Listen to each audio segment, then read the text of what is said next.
everyone, and welcome to another exclusive interview by Recovery Today Magazine at recoverytodaymagazine.com, where first and foremost, we are a magazine of hope. Whether you're considering addiction recovery for yourself or a loved one, or maybe you're actively in recovery for a short time or maybe many, many years, you're going to find all kinds of information on topics related to health, sobriety, and really living a happy and successful life here at Recovery Today. My name is Rob Hanley, and I'm the editor-in-chief of Recovery Today Magazine. And as usual, I'm joined by another really interesting guest. This one, I'm really looking to kind of dig real deep into something that I can take away and learn, and I think that you can as well. We're going to jump heads first as much as we can into the opiate crisis. And so who I'm talking to today is a freelance journalist. He's best known for his reporting in Mexico and on Mexicans in the United States, and also for chronicling the opiate crisis here in the United States.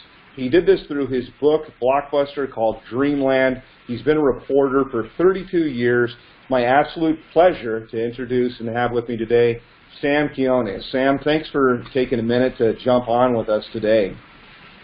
My pleasure. It's good to be here.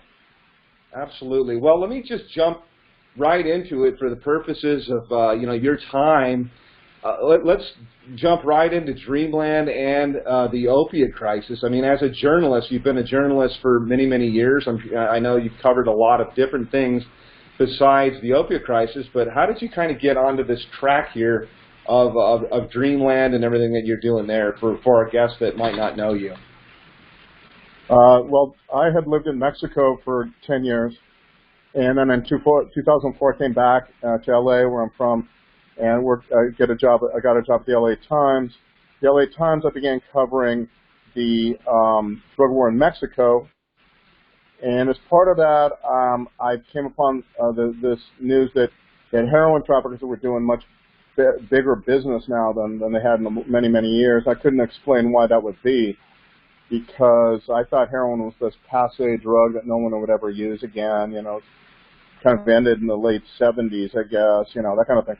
And but sure enough, they were doing much better. Seizures were up at the border, and so that's really my entree into it. And as I began to write about them, certain group that I write about in Dreamland, it's a small village in the state of Nayarit in Mexico, where people who come from this village sell heroin, black tar heroin, retail, like in very small doses, like pizza, kind of pizza delivery system of heroin. And but as I got into that, I began to realize that the reason they had a bigger market, a growing market for their drug now, had more to do with a much bigger story that I didn't know anything about, because I had lived in Mexico for most of the years prior to that and was oblivious to it all. And that was the revolution in pain management in the United States, using narcotic painkillers, opioid painkillers, Vicodin, Percocet, Lortab, OxyContin, and others. And that this was creating an enormous new population of opiate addicts, and some of them, increasingly larger and larger numbers of them, were then switching to heroin, because the opiates are kind of molecularly all the same, and so these drugs bore a lot in common with heroin, the way they affect the brain, also tolerance levels rising, and then of course withdrawals as well. So it's all kind of more or less roughly that has a similar effect on the brain, and that's when I began to realize that this story is much bigger than the one that I thought I was doing, which was very tied to heroin traffickers and what they were up to. And it was really a more of a cultural story, in fact, in that it was coast to coast. So this was a problem all across the country, from New England down to the Southwest and every place in between. And in time, that's what really led me to write a book about it, because I realized that this was not just an isolated story. This was something that was the case all across the country. You know, one of the first things I'm thinking of is it's not only the United States, but I don't want to say putting heroin on the map, because opiates have been used for probably a couple thousand years, I'm guessing.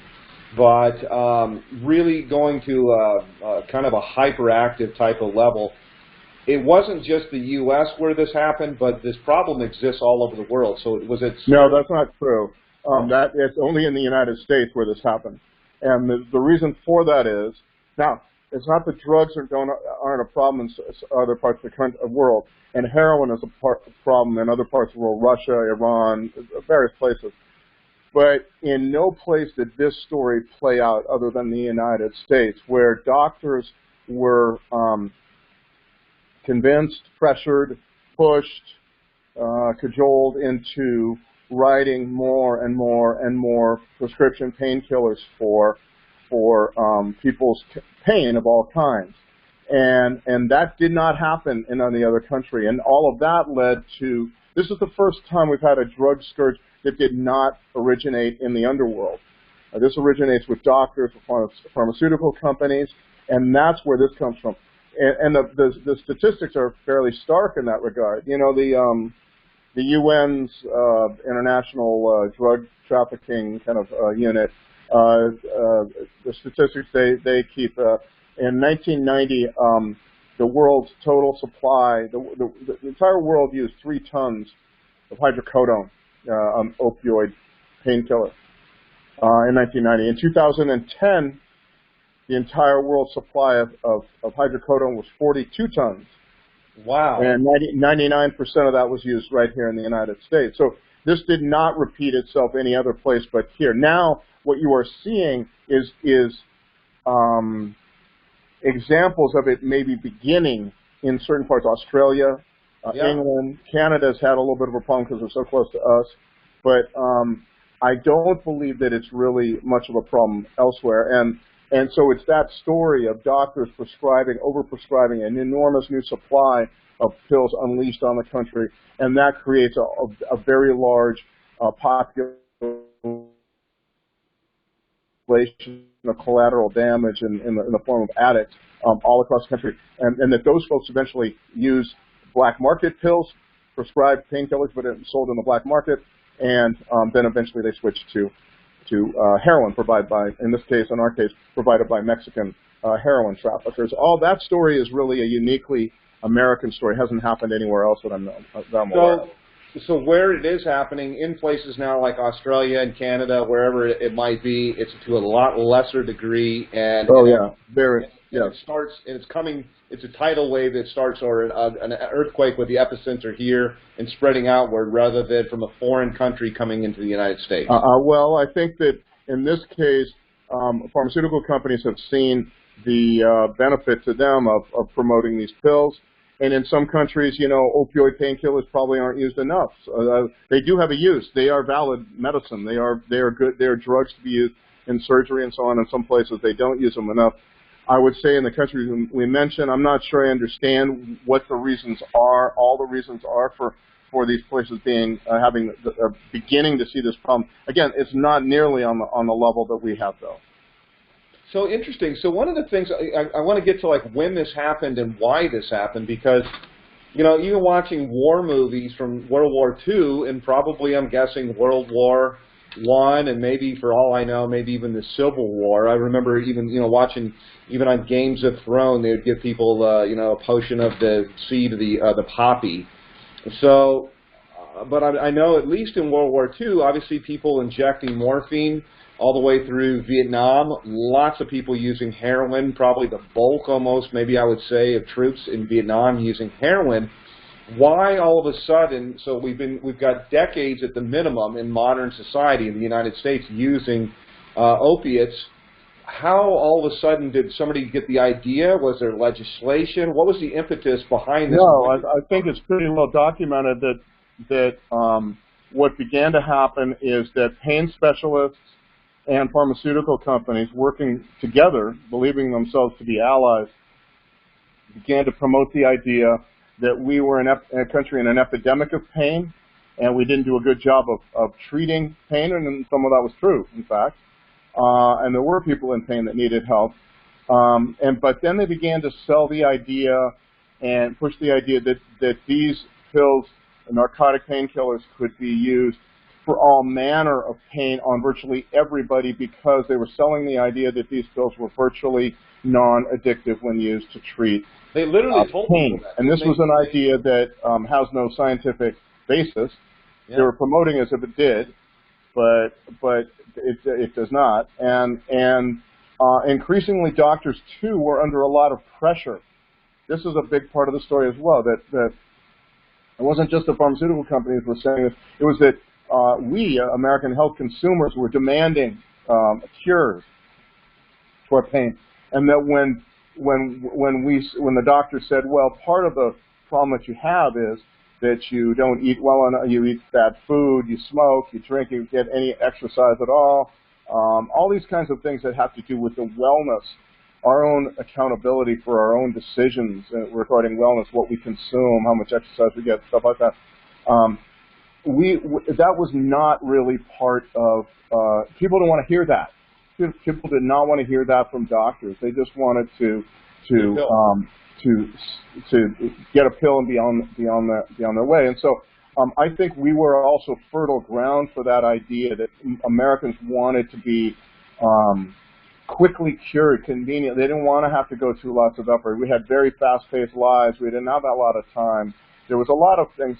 And also, I would say, part of this story, too, I think has to do with the fact of our culture, which is really a worldwide culture, of companies selling addictive legal goods, things, fast food, social media apps, gambling, casinos, and so on, video games, sugar, on and on and on and on and on. And you have a culture that's all where so much of what we are bombarded with in terms of marketing is already training the brain pathways to want immediate gratification, to want immediate stimulation. I think that's worldwide, but the only place where on which was overlaid, on which that culture was overlaid a whole new unprecedented supply of narcotic painkillers too, was this one in the United States. And so that's what makes this era, I'd say, dating back to the mid-1990s, very different from any other time. We have a lot of things in common, I suspect, with Italy and Japan and Germany in terms of pop marketing culture, technology, and so on. But in no other country did doctors buy also the idea that they could prescribe these pills in enormous quantities, growing quantities, year after year after year, and that would then be overlaid on a culture of marketing and addiction and so on. So all of that is I think, goes a long way to explain what we got ourselves into beginning in the mid-1990s. So this happened, so in 1990 there was about a ton, you say, and then, or did you say 3 tons? Yeah, a ton that was consumed. And then by 2010, 42, did you say, tons? Is that right? I didn't quite hear your question. So you said, I think you said in 1990 there's about 1 ton of opiates that were consumed. And no. By 2000, no, I said in 1990 there were 3 tons of hydrocodone. That's a kind of opioid. Okay. It's not all opioids. 3 tons of hydrocodone were consumed, according to the UN, worldwide.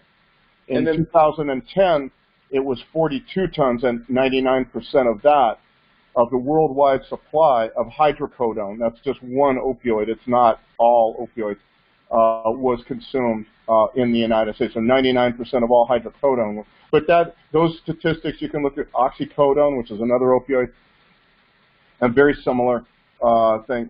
So what's going on? We became by far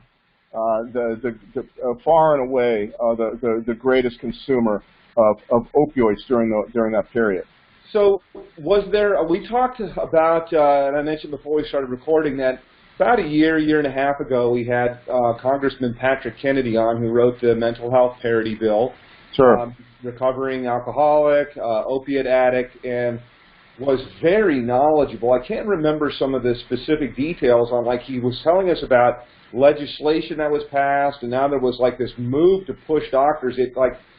it almost sounds, as we're telling the story right now, that it was something that was kind of like by accident or as malfeasance, that they didn't really realize that this fire got out of control. But as I recall, it was something like a little bit more, kind of the whole corporate greed and profits of pharmaceutical companies. And there was some legislation, as I recall, it seems like that was passed, or there's something that seemed like governmental. Am I wrong about that? I'm not sure what you're referring to. There might well have been. Okay. Well, I mean, it's not clear enough to me from your question there's a lot of legislation passed, and I'm not really sure what it is you're referring to. Yeah, around that time. Well, now it seems like there's a lot of legislation that is starting to hold doctors themselves liable. I know that there are, in Florida, for example, you could go in to a pain clinic, and the doctor there would prescribe, and you get it right there. I know that they call it, there's groups of people that travel from, I want to say Kentucky or Tennessee. I'm trying to think of the pill bill. Yeah, that was a long time ago. That's about 12 years ago when there grew up out of this the pain clinic, and some pain clinics were legitimate, some were not so legitimate. But in Florida, what began to happen in about 2005, 2007, 8, by 2009, I think it was tapering off, was you began to see an enormous number of pain clinics becoming really just scandalous places where anybody could go, and with the lightest little a diagnosis with a phony MRI, what have you, get long prescriptions for pain pills. And these were then people come back every month, and a lot of the clients, certainly most of the first clients, came from the areas in which this whole problem starts first, and that's Appalachia, that's Ohio, Kentucky, West Virginia, Tennessee, and they began making caravans, kind of pilgrimages down to Broward County, various counties in Florida. Right? They call them the pillbillies. The pillbillies. Yeah, right, exactly. And the pill mills were started really in Ohio, started in Kentucky, West Virginia, but then there was a crackdown, and a lot of them began sprouting up in Florida, where they had no regulation, where the Florida authorities were very, very lax and very unconcerned, because I think my impression is they didn't think any Floridians were getting caught up in it. It was just a bunch of people coming from out of state, dumping a bunch of money, and leaving with their pills. They didn't see a problem with that. In fact, in time, you can't ignore that kind of stuff very long. It was very short-sighted on the part of a lot of Florida authorities. You cannot ignore that for a while, for too long. And after a while, a lot of Floridians began getting addicted too. And so, but the pill mill episode in Florida, I would say it seems to me to kind of be ended by about 2009, 10, right in there. Where are we at today, right now, then currently with the crisis as you see it? I would say that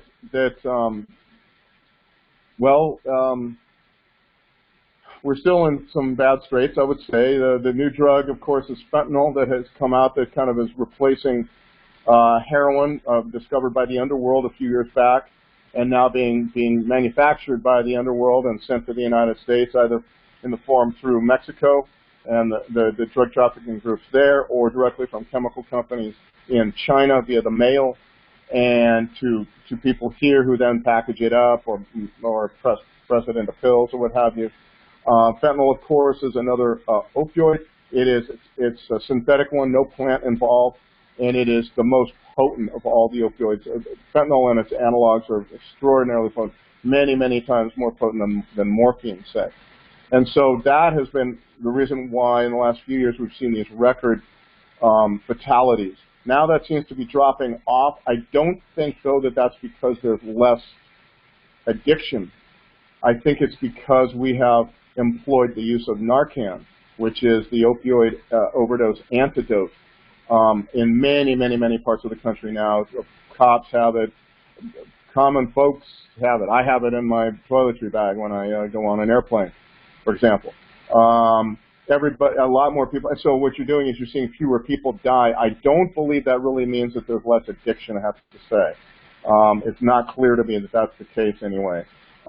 What's also happening now, very, very big part of this story is methamphetamine is now in the country in enormous supplies, just all over, and cheapest meth we've ever seen, most potent meth we've ever seen, and a lot of people who are opiate addicts are now switching to methamphetamine, which is also something we've never seen before. And so you've got this whole. Why is that, by the way? Do you think? Why is that? Well, I'm sorry, what's that? Why are they switching? Why is that? Because the supply is so vast. It's what's there. Fentanyl is kind of scary to a lot of people, and they're on Suboxone, so they control their opiate addiction with Suboxone, and they go to methamphetamine. I think there's been studies show that people, once they're addicted, particularly to the incredibly potent drugs that are now out, that are very different from the drugs that were out, say, in the 80s or what have you, and the potency is and the price are just. The potency is very high and the price is almost, sometimes in some communities I've been to, they're almost giving meth away free. That's how cheap it is. And so people are switching to that, and I found many examples of that, I have to say. I think that's pretty much common now in most areas I'm aware of. And so all of this is going on. I would say, though, that there is, there are a lot of very positive aspects to this story, too. And one of them is that you're seeing communities organize around this. And county after county where I go, you are seeing people form county groups, form alliances. And I think that's a very helpful thing. A lot of different people getting involved in those now. It's not just cops and jailers and judges. It's all kinds of folks. And I think that is one of the great positive things to come out of this whole epidemic. People coming together again after being very siloed and very separate and very isolated for so long. Now you're seeing people are really kind of coming together and finding a way. It's not perfect. It's stumbling. They mess up. It's a messy thing, but it's an exciting thing to watch too. How we relearn, I guess, how to work together. Yeah, it should be something that culturally crosses all different lines. Virtually every person that I can think of that we've had on, and almost every story I've personally encountered, started somewhere with pills. One of our guys with the magazine that does a lot of interviews with us, one of the people of our team here, he's a freestyle motocross rider, broke a bunch of bones, of course, pills. We had a pastor on, and actually our current issue now, that got in a car accident, injured his back while he was, pastor of a mega church, and became an opiate addict. Sure. So it doesn't. Obviously, it's not moral. I like the fact that it seems to me, because of this, that kind of the whole idea from an addiction standpoint is turned from it's a moral deficiency into it's more of a disease. Whether it actually, I asked one of our guests a little while, do you feel like it's a disease? And he goes, the bottom line is it's a problem, and it impacts this and that and the other. It is a problem, and it knows no boundaries. Well, it knows no boundaries because it starts with doctors, and doctors treat everybody. And I think, and it's an amazing thing. In fact, what I would say, though, in answer to that is, this has actually been really mostly, theoretically, addiction knows no boundaries. Any human being can be addicted. We all have the brain wiring to allow that to happen. But in this case, it's almost entirely white people. Very rarely do you find Latinos, Asians, or blacks getting addicted to these pills, and I'm not sure I know all the reasons for that. That's one of the questions I don't particularly have answered completely to my satisfaction. One of them is, though, that a lot of groups were not prescribed these pills because doctors feared that they would abuse them.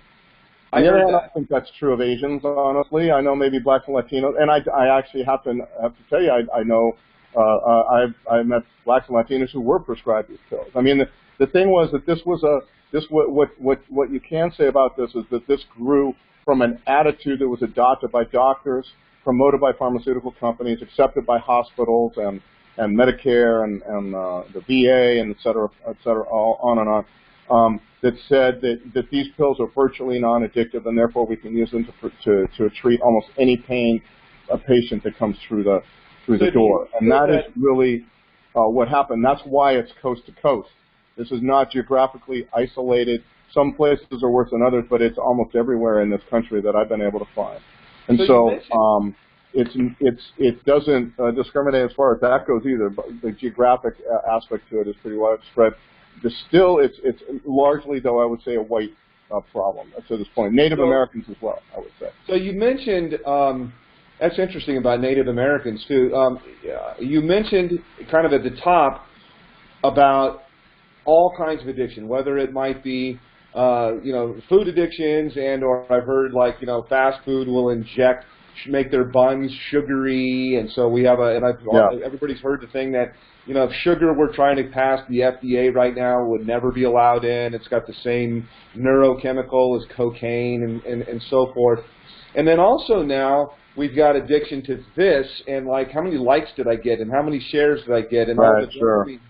We've even heard the stories, of course, that all of the kings of Silicon Valley, the Facebooks and all, they don't let their own children. They design these on purpose to give you a dopamine hit, and they don't let their own children do it. So one of the things I want to kind of contrast between those two is I had a guest on. We talked a lot about depression and addiction and mental disorders, and he was talking about in the Vietnam War, everybody was using heroin very prevalently. I say everyone, but there was this thought that when they came back, that there was going to be just like it is now. And he said that they were really surprised that it was not. And I'm wondering what your thoughts might be on basically almost exercising our addiction muscles now differently in a society that we had today compared to one that we had in the late 60s. Well, I would say with regard to the Vietnam vets, there was two things that changed.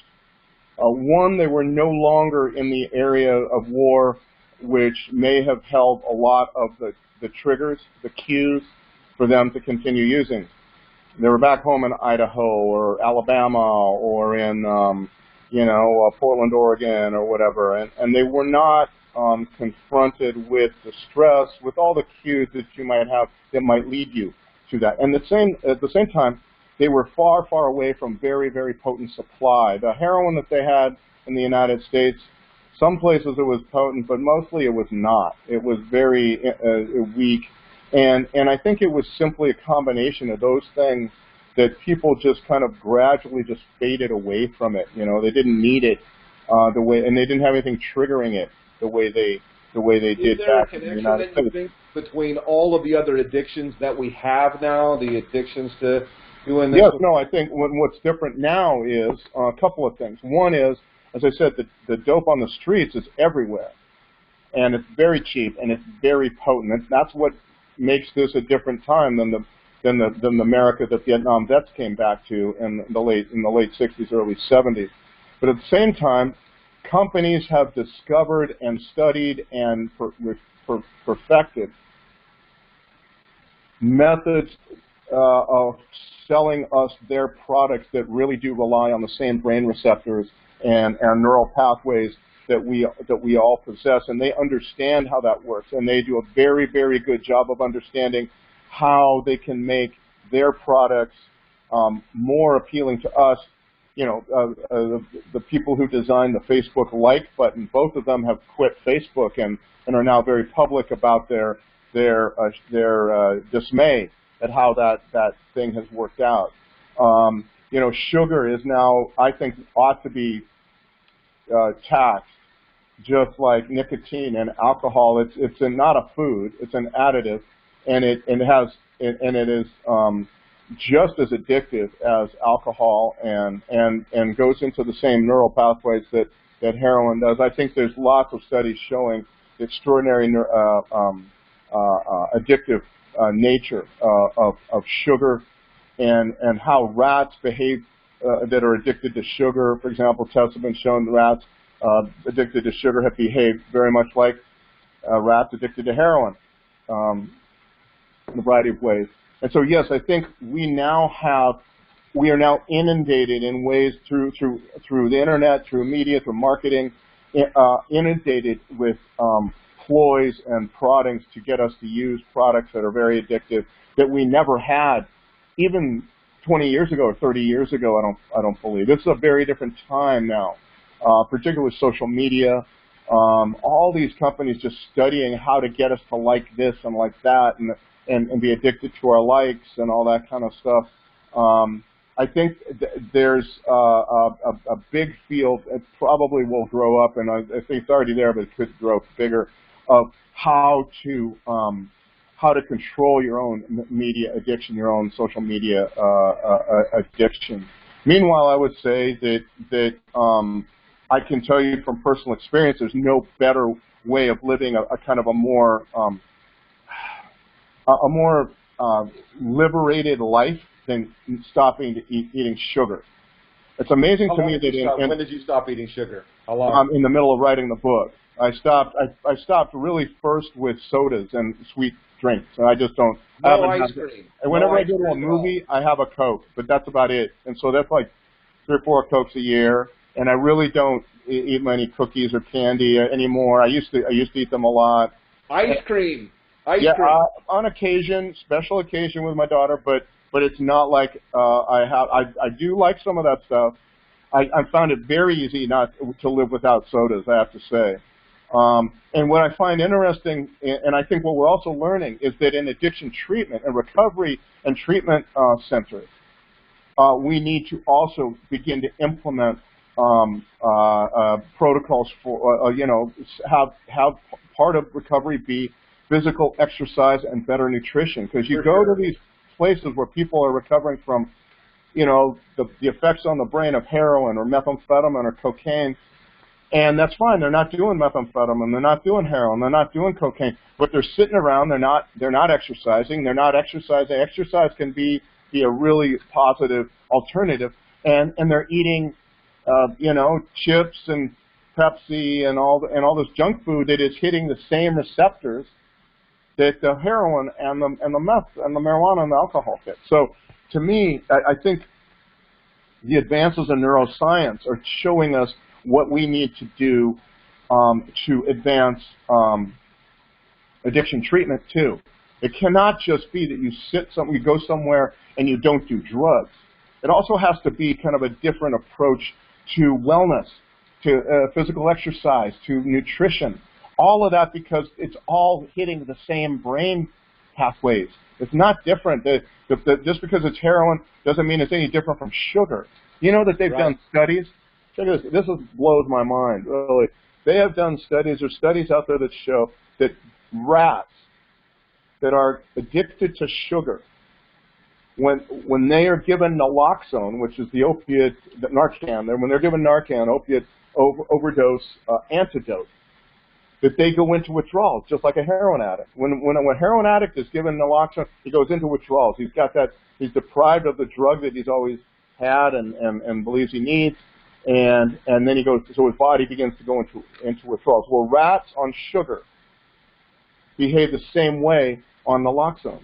So It seems to me bizarre that in treatment centers, and I've been to a few and I've seen those, where people are very, very sincere about leaving behind their addiction to whatever illegal substances out there, still have no problem with big liter bottles of Pepsi, chips, candy, cheapo cereal, Cocoa Puffs and all that stuff. I mean, it's a bizarre thing to watch. People choose this instead of that. When this is a legal drug, an illegal drug here, and it's bad for you, and it has significant life consequences. But so does this stuff over here, and obesity, hypertension, diabetes, and plus just a kind of a brain that remains almost addicted to something. So what do we do? What can either we do collectively or individually to start? I mean, what kind of hope is there? Give me some kind of nugget. I mean, I think this calling on us all to examine the choice, not just people who are addicted to some substance or in recovery, but is calling on all of us to first of all examine our own personal choices and our own accountability for our own wellness. To say, okay, what am I eating? What am I doing with my day? how am I behaving that is maybe not health or good for myself or for the country or for climate change or whatever. I do believe that this is calling on us all. And one thing I think is to reassess your diet. I mean, sugar, that is a drug. It's not a food. It has no nutritional value, and it needs to be taxed like alcohol and nicotine. I would say that's on a personal level. I do believe we all have a role to play. On a more societal level, I think we need to begin to push the idea that we need to participate in more community activities, be outside. A lot of this happens because we are so isolated. We are so isolated as Americans from each other within a family, from neighbors and so on. No one's outside. No one's being part of a community. We have destroyed community in this country in very, very profound ways. And I think participating in a community rebuilding is part of that. So that's very interesting that you would mention that. One of the guests that we had on a few months back is a fellow named Johan Hari, and he's a journalist, traveled around the world for a few years documenting the drug and opiate crisis and some things like that, interviewed all kinds of people.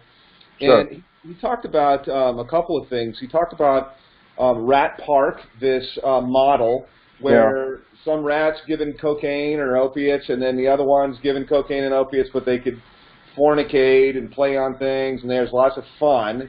The ones that were in the rat Disneyland equivalent never got addicted. The other ones that were isolated did. And so the crux of our whole conversation was around, and then a lot of other research was around isolation actually as almost really a prerequisite, or maybe like the activating ingredient, the catalyst to spawn addiction. And that really the main thing that we're missing is these connections and probably getting outside and having relationships with people as well. Yes, I think that's a big part of why we got into this, because we become so isolated from each other, so disconnected, and I do believe that we can fight individual drugs. Okay, now it's opioids. Okay, now it's meth. But I think really the only way to fully address the overall problem of essentially an addiction crisis, not just an opioid addiction crisis, basically an addiction crisis in general, is by strengthening communities. There's no other way, it seems to me, that we can have an effect on this stuff unless we do that. We need to really be able to do that. We need to do, and that means funding things that help people come together, making a conscious decision to get outside and go meet your neighbors, for goodness sake. I mean, it's not that hard. Doing things together, barbecues, and I mean, I think it gets down to that kind of stuff, I don't know where you very live. Simple stuff.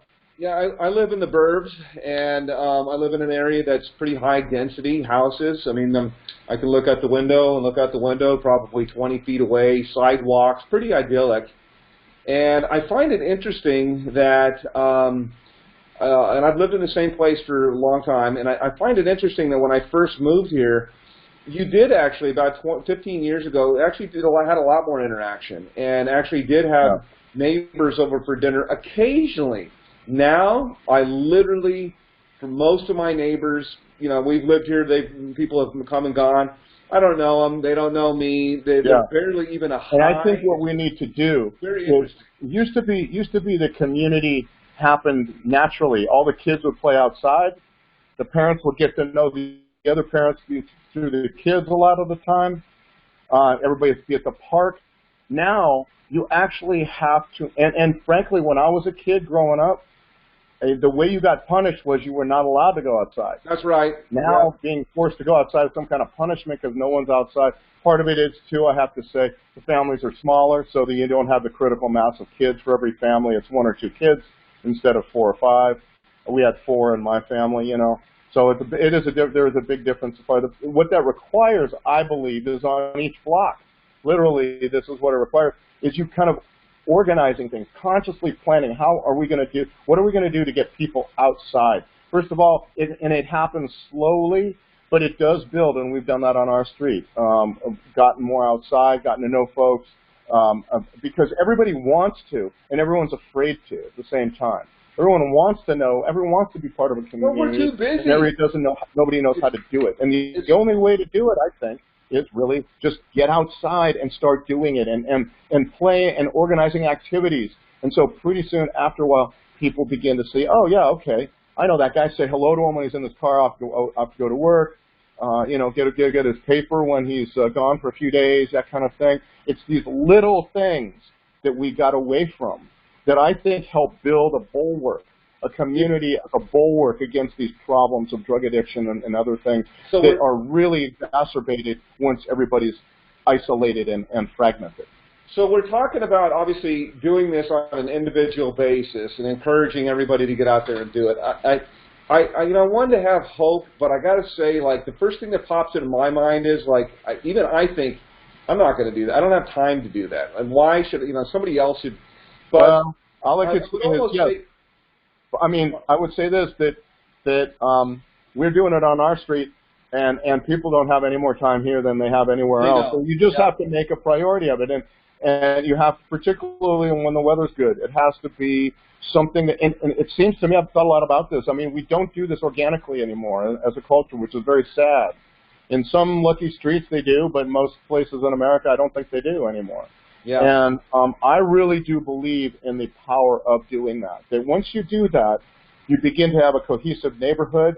You begin to have, life is easier. You can ask your neighbor to pick up your paper or feed your cat when you're away a couple of days. And life, all of a sudden, you don't have to pay. You don't have to always wonder, how am I going to do this now because I don't know anybody in my neighborhood. Soon you begin to see the benefits of this. And I think that's kind of what we got away from as a country. And if you extrapolate that far enough, you begin to see how drug addiction, particularly to opioids, the most isolating class of drugs that we know, got started. I mean, it's just it seems to me part and parcel of the whole problem, all this real deep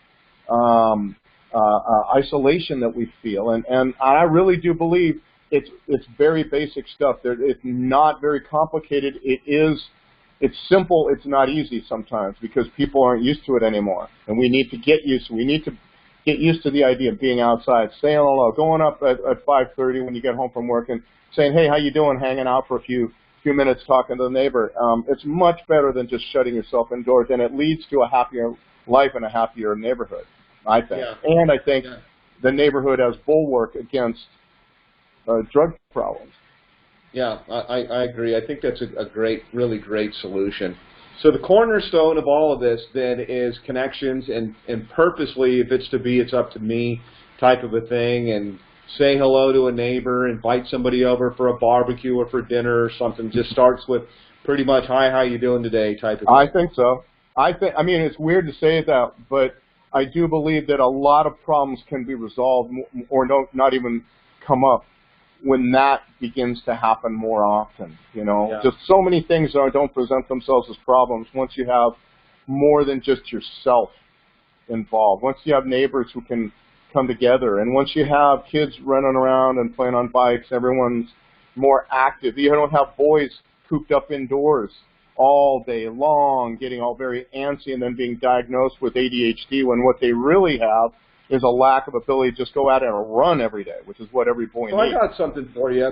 Shift gears a little bit. Let's say that you are a recovering opiate addict and you're facing something that, or you just don't want to risk becoming an addict.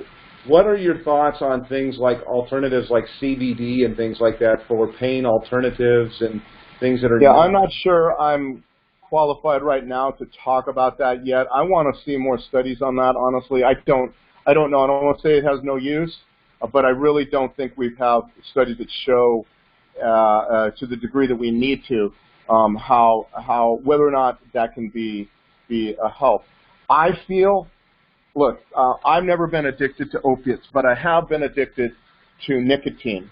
And there's similar brain pathways that are affected by both. And nicotine is actually, they say, harder to kick than heroin. I don't know if that's true, but whatever the case, it was pretty damn hard.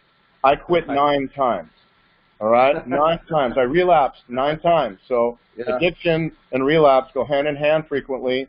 And when people get upset about why opiate addicts why don't you just quit? Well, you can remind them of how difficult it was when they tried to quit smoking. Right. Okay, nine times I quit. One of the things I learned to do that helped me quit was physical exercise. I remember after I quit, I swam every day. I lifted weights and swam every day. You can run, you can go to the park, you can do push-ups, sit-ups, all the other thing. You don't need to go to a gym. I was going to a pool, but I do believe that for opiate addicts, people in recovery, I do believe physical fitness is a big part of, can help enormously. Yeah, releases the dopamine. And I'm not sure. I think physical fitness is a way to deal with problems of pain. I think you're far less likely to have chronic pain if you're not obese, if you are in shape, if you are getting exercise every day, you know, all that kind of thing. I think that there are numerous studies that have shown that. Of course, you get far less risk of diabetes, et cetera, et cetera. You cut out the sugar. You get back to eating in a more moderate way. You know, you lose weight. It's a beautiful thing. I've lost 25 pounds in the last 2 years. Didn't go on any diet, you know. It's just a gradual reorienting of what I ate, expanding of how much exercise, how much walking. I do lots of walking, usually about 3 miles a day to walk to a cafe where I write, that kind of thing. You know, walking upstairs when you have the chance, all that kind of stuff. It's a reorienting of life, and I do believe that it needs to be a big part of addiction recovery, because I did help recover or leave, basically. I don't feel the need to smoke at all anymore, no tobacco products at all for me. Largely that was because I quit. I got a long story to it, but basically when I quit, I started working out every day and swimming. And to me, that was huge. It was just a huge help. And I began to feel like, okay, I'm on a right path here. I'm feeling excited by the fact, not worn out by the fact that I can't smoke, thinking always of the cigarette. No, I'm getting that dopamine in response to my swimming. And that is a much better way of doing it. I think people might want to think about that. That's all I'm saying. Yeah, I think so too. Well, what can we do to help you, support you? How can people connect with you? Basically, a couple of things. I would say this, that I just come out with a young adult version of Dreamland, and it's aimed at 8th graders to 12th graders, say, something like that. It's a more streamlined, shorter version of Dreamland with a study guide. It's mainly in response to the idea that there's kids coming up that need to be kind of aware of what's gone on before and a little bit of the history so they might avoid it, basically. You can reach me at my website, which is samquinones.com. I'm on Facebook. I'm on Twitter at samquinones7, Facebook at Sam Quinones Journalist, and you can find my books, Dreamland and the others, on Amazon very, very easily. Perfect. And other online sites, Barnes & Noble, etc., independent bookstores as well. Perfect. Well, I knew this was going to be a really interesting, informative. It's not every day that you get to sit down and talk to somebody that has, I mean, everybody's got opinions of things, but it's a very different matter when somebody for a living for decades is researching and talking and kind of looking to make connections. Thank you. And things like that. So a real pleasure. My pleasure. Looking forward to it.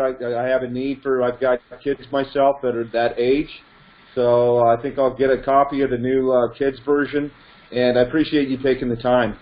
Rob, my pleasure, Rob. Thanks very much. Really appreciate it. This has been another episode, interview by Recovery Today Magazine, recoverytodaymagazine.com. And thank you, Sam. If you hang on just a minute, I'll stop the recording. Thank you. Take it easy, Rob. Thank you. See ya.